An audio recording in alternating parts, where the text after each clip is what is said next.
में आए। सामाजिक परिवर्तन का आंदोलन जिसमें हमें समाज को बदलना है, वो सामाजिक परिवर्तन का आंदोलन इसलिए सफल नहीं हो पाता है क्योंकि उसमें महिलाओं की भूमिका नहीं होती है और इसके लिए महिलाएं दोषी नहीं होती हैं, इसके लिए पुरुष वर्ग दोषी होता है क्योंकि ये खुद तो कार्यक्रमों में जाता है, अपनी बहनों को, अपनी माताओं को, अपनी बेटियों को कार्यक्रम में लेकर नहीं जाता। इसके कारण से वो महिलाएं दिन भर घर में रहती हैं और घर में रहती हैं तो काम से फ्री हो जाती हैं। हमारी महिलाओं का नेतृत्व कौन करता है पता है आप लोगों को? आप लोग जानती हैं, उनका नेतृत्व करते हैं टीवी सीरियल। टीवी सीरियल में जो आता है वो उनके जीवन में उतारा जाता है। ये मैंने अभी कुछ सालों में महसूस किया है कि जो प्रथाएं आज से 20 साल पहले चलती ही नहीं थी, वो आज फैशन के रूप में हमारे समाज में स्थापित कर दी टीवी सीरियलों में। और एक भी टीवी सीरियल हमें ऐसा दिखाई नहीं देता है जिसमें सास और बहू, नंद और भाभी मिलकर रहती है, आपस में उनके झगड़े होते ही रहते हैं। वो ऐसा कंटेंट डालते हैं जिसके उनके दिमाग में ये बातें चलती ही रहे। और दूसरा, ये उनके पास वक्त क्यों रहता है? वक्त इसलिए रहता है क्योंकि हमारा जो पुरुष वर्ग है उसने महिलाओं को सशक्त करने का कभी प्रयास ही नहीं किया। और मैं तो ये समझता हूँ कि हमारा पुरुष वर्ग डरपोक है। जैसे इस देश के सामान्य वर्ग के लोग, खासतौर में बामन लोग इतने डरपोक हैं, इतने कायर हैं कि वो इस बात से डरते हैं कि अगर इस देश के ओबीसी, एससी, एसटी के लोगों को उनके हक अधिकार पता चल गए तो ये देश के मालिक बन जाएंगे और हमको बराबरी का अधिकार जो इनका छीन रखा है वो ऐसा ही हमारे साथ करेंगे। डरपोक लोग हैं, कायर लोग हैं। ऐसा ही पुरुष वर्ग भी ये इतना डरपोक और कायर है कि ये कभी भी महिलाओं को बराबरी का अधिकार नहीं देना चाहता है। ये महिलाओं को अब बोलता है कि महिलाएं आजाद हैं, लेकिन महिला अगर 8 बजे 9 बजे अपने मित्र के घर जाना चाहे, उसकी भले ही वो महिला मित्र हो, तो ये कहेगा क्या करोगी रात को जाकर? और रात को 2 बजे दोस्तों के साथ दारू की पार्टी करके आए। तो ये कल्चर है हमारा। ये हमारे कहां से आया है?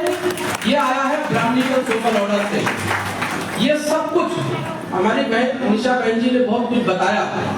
मैं अपने कार्यक्रम में ये जरूर बताता हूँ, जैसे राष्ट्रमाता सावित्रीबाई फुले ने कीचड़ पत्थर झेलकर हमारी महिलाओं को पढ़ाया, तो हमको क्या ये नहीं बताना होगा कि कीचड़ पत्थर फेंकने वाले लोग कौन थे?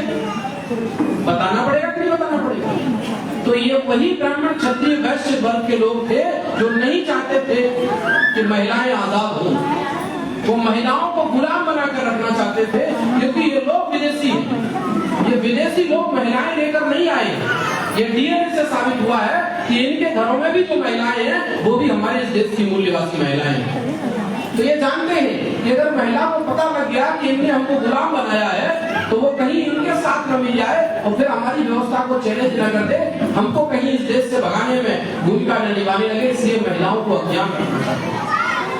तो इस देश में एससी, एसटी, ओबीसी के लोग गुलाम तो है ही, लेकिन सबसे ज्यादा अगर गुलामी कोई झेलता है इस देश में तो महिलाएं झेलती है। तो मैंने कहा अगर महिलाओं की आजादी का आंदोलन चलाना है तो पुरुष कभी महिलाओं की आजादी का आंदोलन नहीं चला सकते। महिलाओं की आजादी का आंदोलन महिला ही चला सकती है। पर कौन सी महिला चला सकती है? वो महिला चला सकती है जो महिला आजाद है। तो महिला आजाद कहां से लाऊंगा? तो मुझे या तो मेरी माँ को आजाद करना पड़ेगा, मेरी बहन को आजाद करना पड़ेगा, मेरी बेटी को आजाद करना पड़ेगा, या मुझे मेरी जीवन साथी को आजाद करना पड़ेगा। तो जिस दिन हमने शुरुआत की अपने जीवन की, 12 जनवरी 2020 में हमारी शादी हुई और शादी के पहले हम लोगों ने अपने जीवन के फैसले कर लिए थे कि हमें क्या करना है। और जिस दिन हमने शादी की उस दिन दोनों ने व्हाइट कोट पहना, ब्लू टाई लगाई और भारत की वो पहली शादी थी जिसमें लड़का और दूल्हा और दुल्हन, ना हल्दी लगी थी, ना बारात चढ़ी थी, ना बैंड बजा था। दोनों ने व्हाइट कोट पैंट टाई पहनकर शादी की। बराबरी की शुरुआत हमने अपने जीवन से की और उन्होंने फैसला किया कि महिलाओं का वो कोई भी पहनावा, जो पहनावा महिला और पुरुष में भेद करता है, ऐसा कोई पहनावा अपने जीवन में नहीं पहनूंगी। क्योंकि पूरी दुनिया में देखा जाए, पूरी दुनिया की महिलाएं हैं, उनका पहनावा और भारत की महिलाओं का पहनावा बिल्कुल अलग है। तो उसके बारे में में मैडम बात करेगी आपसे ये महिलाओं का कैसे आया, ये कल्चरल रिवॉल्यूशन जो हमारे देश में है किस तरीके से हमारे ऊपर थोपा गया और किस तरीके से महिलाओं को गुलाम बनाया गया, जबकि ये देश मातृसत्तात्मक देश था। अगर हम अपने इतिहास को देखें तो इस देश में महिलाओं का शासन हुआ करता था, महिलाएं सारी व्यवस्थाएं देखती थी। तो महिलाओं के अंदर जो काबिलियत है, क्योंकि हम लोग मेडिकल फील्ड से जुड़े हुए हैं, इसीलिए उन्होंने महिलाओं के ऊपर इतने बंधन लगाए, इतनी कंडीशन लगाई कि ये महिलाएं जिनको हमने अपने धर्म में भी गुलाम बना रखा है, कहीं अपनी क्षमताओं को जान ली तो ये देश की आजादी में पहले नंबर की भूमिका महिलाएं निभाई। इसीलिए उन्होंने महिलाओं को कल्चर परिवर्तन करके, सांस्कृतिक परिवर्तन करके गुलाम बनाकर रखा। आज हम देखते हैं कि हमारे परिवारों में जो हमारे पुरखे हुआ करते थे वो आज भी उन्हीं व्यवस्थाओं का पालन करते हैं जो ब्राह्मणवादी व्यवस्था के लोग चाहते हैं, और खास तौर में वो लोग धर्मानुसार इस व्यवस्था को आपके ऊपर थोपते हैं। तो जो कल्चर है हमारा, ये किसकी वजह से है? ये धर्म से है। और धर्म में व्यवस्था बनाई किसने है? वो व्यवस्था बनाई है ब्राह्मणों ने, सवर्णों ने। ब्राह्मण, क्षत्रिय, वैश्य के लोग कभी नहीं चाहते हैं कि इस देश की महिलाएं आजाद हो, इसलिए वो अपनी घर की महिलाओं को भी आजाद नहीं करते हैं। इसलिए बाबा साहब भीमराव अम्बेडकर और हमारे जितने भी महापुरुष हुए हैं, राष्ट्रपिता ज्योतिबा फुले, राष्ट्रमाता सावित्रीबाई फुले, बाबा साहब भीमराव अम्बेडकर, उन्होंने जो अधिकार दिए वो संपूर्ण महिलाओं के लिए दिए, क्योंकि भारत की प्रत्येक महिला गुलाम है। सावित्रीबाई फुले ने जब शिक्षा का अधिकार दिया तो उन्होंने केवल SC, ST, OBC की महिलाओं को नहीं पढ़ाया, लेकिन उन्हीं ब्राह्मणवादी लोगों ने, आपने कभी देखा है कि ब्राह्मण समाज की महिलाएं सावित्रीबाई फुले की जयंती मना रही हैं? देश की पहली प्रधानमंत्री इंदिरा गांधी बनी, कभी इंदिरा गांधी ने अपने पूरे जीवन में राष्ट्रमाता सावित्रीबाई फुले की जयंती मनाई? वो क्यों नहीं बनाई? क्योंकि वो ब्राह्मण घर की महिला है, वो जानती है कि उसके पति ने बोल रखा है ये महिला शूद्र वर्ण की है, जबकि वो जानती थी कि अगर माता सावित्रीबाई फुले पैदा न होती तो इंदिरा गांधी कभी देश में राष्ट्रपति या प्रधानमंत्री बनी भी। लेकिन वो जानते हैं इस बात को कि हमको अधिकार जरूर लेना है। आज क्या बाबा साहब ने संविधान में जो अधिकार दिया, तो बहन जी बता रही थी, मैटरनिटी लीव, इसको हिंदी में कहे तो जब मां गर्भवती होती है तो उस समय पर महिला को छुट्टी मिलती है, तो केवल SC, ST, OBC की महिलाओं को मिलती है कि सामान्य वर्ग की महिलाओं को? क्या सामान्य वर्ग की महिलाएं कभी बाबा साहब की जयंती मनाती है? क्यों नहीं मनाती है? कभी आपने सोचा? क्योंकि वो एक व्यवस्था की शिकार है। उनके हस्बैंड उनको ये बताते हैं कि अम्बेडकर नीच जाति का था, ये फुले नीच जाति का था, लेकिन वो कभी ये नहीं कहते ये भले ही नीच जाति के थे, वो महिला ये नहीं कहती कि तुम तो हमको गुलाम बनाकर रखते थे, अगर ये पैदा न होते तो हम तो तुम्हारी चरणों की दासी होते। लेकिन उन्होंने इस व्यवस्था को क्या बोला कि ये चरणों की तुम दासी हो, ये ऐसा ही नहीं हो, ये भगवान की देन है। पति तो परमेश्वर होता है, पति भगवान है, तो पति की आज्ञा का पालन करना ये आपका कर्तव्य है। इसलिए कहा कि भारत के अंदर कोई ऐसा महापुरुष पैदा न हो जाए जो महिलाओं को ये बता दे कि तुम्हारे हक अधिकार क्या है। तो इनको समझने के लिए सबसे पहले, जैसे हम जहां भी जाते हैं हमारे भाई कहते हैं कि महिलाएं कम आती है, महिलाएं कम जागरूक होती है, उसका कारण क्या हो रहा है? उसका दुष्परिणाम ये हो रहा है, जैसे मैं हूं अम्बेडकरवादी और मेरी जीवन साथी है हिंदूवादी, अब मैं यहाँ अम्बेडकरवाद की बात सुनकर जाऊंगा, मान के चलिए 3 घंटे की पिक्चर होती है, हम जब देख कर आते हैं तो घर में कितनी देर में बता देते हैं? 5 मिनट में बता देते हैं। 3 घंटे की पिक्चर हमने देखी, 5 मिनट में बता दी। जब हमने 3 घंटे देखी तब 5 मिनट समझ में आई, और उसको 5 मिनट बताई, उसको कितनी समझ में आई? फिर कहते हैं कि वो मानती नहीं, जहां जरूरत होती है उनको लाने की वहां लाते नहीं, इसलिए महिलाएं उसके बारे में जानती नहीं है। फिर ये अम्बेडकरवाद को खींचते हैं, जैसे गाड़ी होती है, कार आपने देखी होगी, एक होता है उसमें एक्सीलेटर यानी कि रेस का, और एक होता है ब्रेक का। तो पुरुष होता है वो रेस पे पैर रखता है, तो महिला ब्रेक पे पैर रख लेती है, तो गाड़ी हूं करके भी बैठ जाती है। तो ये ब्राह्मणिकल सोशल ऑर्डर को हम बदल नहीं पा रहे हैं। बाबा साहब कहते हैं मैं किसी भी देश में उस देश की तरक्की उस देश की महिलाओं की प्रगति को देखकर मानता हूँ कि उस देश की महिलाएं कितनी प्रगति में हुई है। और आज भी हमारे देश में जैसे जनपद सदस्य बन जरूर जाती है हमारी महिलाएं, क्या रियलिटी में वो जनपद सदस्य होती है? सरपंच वो बन जाती है, किसके नाम पर बनती है? उसने सरपंच बनने से पहले पूरे गांव का मुआयना भी नहीं किया होता है, पूरे गांव के लोगों के घर भी नहीं देखे होते, वो किसके दम पर बनती है? तो महिलाओं के हकाधिकार छीनने का कोई और जो दोषी नहीं है, पुरुष भी दोषी है। और एक हमारी बहन जो गांव-गांव गली-गली घूम रही है, वो चुनाव लड़ना चाहती है, समाज का नेतृत्व करना चाहती है, लेकिन पति का अहंकार आगे आ जाता है, बोले उसकी लड़की को नहीं लड़ने देंगे, जिसका पति काम करता है उसकी महिला घर में बर्तन मांगती है, उसको चुनाव लड़ाया जाता है। तो क्या हमको कौन सी महिला को सपोर्ट करना चाहिए? ऐसी महिला जो निशा मांगने की तरह पूरे प्रदेश में काम करे, या ऐसी बहन जो घर में चौका बर्तन कर रही हो, पति काम करता हो, उसको वोट करना चाहिए? सामाजिक प्रतिनिधित्व अगर हमको देना है तो हम उन बहनों को दें जो बहनें समाज में जाकर काम करती हैं, तो ही महिलाएं आजाद होंगी, नहीं तो महिलाओं की असली आजादी को नहीं सकती। और ये पुरुष कभी नहीं चाहते। पुरुष चाहते हैं कि महिलाएं आजाद हमारे नाम पर हो, सरपंच तो नाम से बन जाए लेकिन वो घर में रहे, सरपंची हम करेंगे, जनपद यहाँ तक विधायक ही करने लगे। तो ये अच्छी बात है कि विधानसभा में जाने का मौका नहीं मिलता है, वरना ये विधानसभा में जाकर बात भी विधायी संस्थाओं में अपील कर रखेंगे।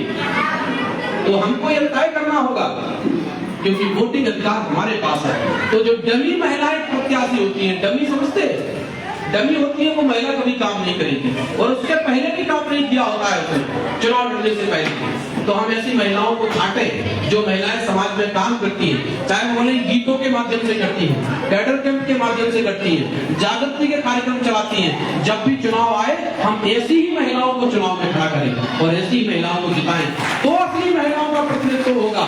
नहीं तो ये जिनके पति कलेक्टर है, पति डीएसपी है, पति व्यापारी है, वो अपनी पत्नी को लड़वा देते हैं चुनाव, और महिलाओं का असली हक वो छीन लेता है। तो इसकी जिम्मेदारी महिलाओं को भी लेनी है। तो मैंने कहा कि महिलाओं को आजाद करना है तो सबसे पहले मुझे मेरी जीवन साथी को आजाद करना होगा। और हमने तय किया कि पूरी जिंदगी आपको किसी भी बंधन में नहीं बांधूंगा, आपको देश के जिस कोने में जाकर काम करना है, जिस प्रदेश में आपको देश के जहां भी महिलाएं आपको बुलाती हैं, आप स्वतंत्र रूप से अकेले जाइए, हमें कोई डर नहीं है। हमें जब मैं अकेला जा सकता हूं तो आप भी अकेले जा सकते हैं। मैंने बोला था दिनेश भाई से कि मैं नहीं आऊंगा इस कार्यक्रम में, ये महिलाओं का कार्यक्रम है, मैडम को भेज देता हूँ। तो ये बोले नहीं सर आप भी आ जाइए, इसलिए मैं आया हूँ, वरना मैं अकेले भेजता हूँ। देश के किसी भी कोने में जाइए, बाबा साहब ने आपको अधिकार दिया है। तो मेरा आप लोगों से निवेदन है कि महिलाओं की आजादी की लड़ाई महिलाएं ही लड़ेंगी, और महिलाएं इस देश में बहुत बड़ी वीरांगनाएं हुई है। बहन फूलन देवी को भी हम याद करें, अगर माताएं बहनें हमारी, अगर वो माँ यशोधरा भी है, वो माँ सावित्रीबाई फुले भी है, यशोधरा जैसी माँ जो अपने जीवन साथी को ये कहती है कि आपने जो निर्णय लिया है, बुद्ध ने जब घर त्याग किया तो लोग कहते हैं जो भागकर चले गए, भागकर नहीं चले गए थे, वो यशोधरा से बात करके गए। वो कहती है कि आपने जो फैसला लिया है घर त्याग करने का, अगर आपकी जगह होती मैं, तो मैं भी यही करती। माता सावित्रीबाई फुले पूरी जिंदगी महिलाओं को पढ़ाई, कीचड़ पत्थर फेंकने वाले सामान्य वर्ग के लोग थे, और आज भी वो हमारी बहन बेटियों पर, जैसे हमारी बहन ने बोला एनसीआरबी के डाटे मैंने निकाले हैं, 90% जो क्राइम होता है वो शेड्यूल कास्ट शेड्यूल ट्राइब की महिलाओं पर, शेड्यूल कास्ट शेड्यूल ट्राइब के लोग नहीं करते हैं। जो व्यक्तिगत पारिवारिक जिम्मेदार परिवार में घटनाएं होती है उनको छोड़ दिया जाए। एससी एसटी के लोग कभी भी अनरिजर्व की महिलाओं, सामान्य वर्ग की महिलाओं के साथ शोषण नहीं करते हैं। ये सामान्य वर्ग के लोग ही हैं जो एससी एसटी ओबीसी की महिलाओं का शोषण करते हैं। 2020 का ये डाटा है जिसने मेरे जीवन को बदला। बस वो बात बताकर खत्म कर रहा हूँ। 2020 में सरकार ने एक डाटा छापा था कि एससी एसटी ओबीसी की महिलाएं 50% अब कामकाजी महिलाएं हो गई। कामकाजी यानी कि छोटे मोटे काम करने जाने लगी हैं। 100 में से 50 महिलाएं हैं। और उसमें अगली लाइन लिखी थी, दैनिक भास्कर में छपा था ये डाटा, उसमें अगली लाइन लिखी थी कि उन 100 महिलाओं में से जो बाहर जाती है काम करने के लिए, उनमें से 70 महिलाओं को काम आसानी से मिल जाता है, लेकिन 30 महिलाओं को काम जब मिलता है जब उनको अपनी आबरू लुटानी पड़ती है। और ये आबरू लूटने वाले कौन है? ये वही सवर्ण लोग हैं जिनके पास इस देश की 90% संपत्ति है, जिसका डाटा अभी लोकसभा में रखा गया। संजय सिंह ने और एक और केरल के सांसद है, उन दो लोगों ने यह डाटा रखा कि इस देश में जो SC ST OBC समाज है, जिसकी संख्या 90% है, उस पर इस देश की संपत्ति मात्र 11% है। जो सामान्य वर्ग के लोग हैं, जिनको हम ठाकुर बढ़िया ब्राह्मण कहते हैं, उनके पास इस देश की संपत्ति 89% है। इसलिए मेरा समाज आज गरीब लाचार है। और जब वो महिलाएं बाहर जाती है तो इनका शारीरिक शोषण करते हैं। जिस दिन मैंने ये खबर पढ़ी थी, उसी दिन फैसला कर लिया था कि मैं भी इसी वर्ग में पैदा हुआ हूँ, ये मेरी बहन है, मेरी बेटियां हैं, ये मेरी माएँ हैं। अगर इनके साथ ऐसा हो रहा है और मैं AC में बैठकर नौकरी कर रहा हूँ तो ये धिक्कार है मेरा जीवन में। अगर बाबा साहब भी ऐसा कर लेते तो मैं कहीं जूते जोड़ रहा होता। तो मैंने तय किया कि अपनी अपनी पूरी जिंदगी मैं खुद और मेरे जीवन साथी हम दोनों अपनी जिंदगी अपनी आने वाली पीढ़ियों को और अपनी बहनों को सम्मान की जिंदगी जिलाने के लिए लगाएंगे। और उस दिन से हम लोगों ने काम करना शुरू किया है। तो मैं आज के मौके पर इतना ही कहना चाहता हूँ कि मैडम आपसे बहुत सारी बातें करेगी कि महिलाओं के ऊपर ये प्रथाएं क्यों ला दी गई, इसका क्या कारण था, कैसे हम अपने आप को आजाद कर सकते हैं। बस मेरा आप लोगों से यही निवेदन है कि महिलाओं की आजादी की लड़ाई पुरुष नहीं लड़ सकते।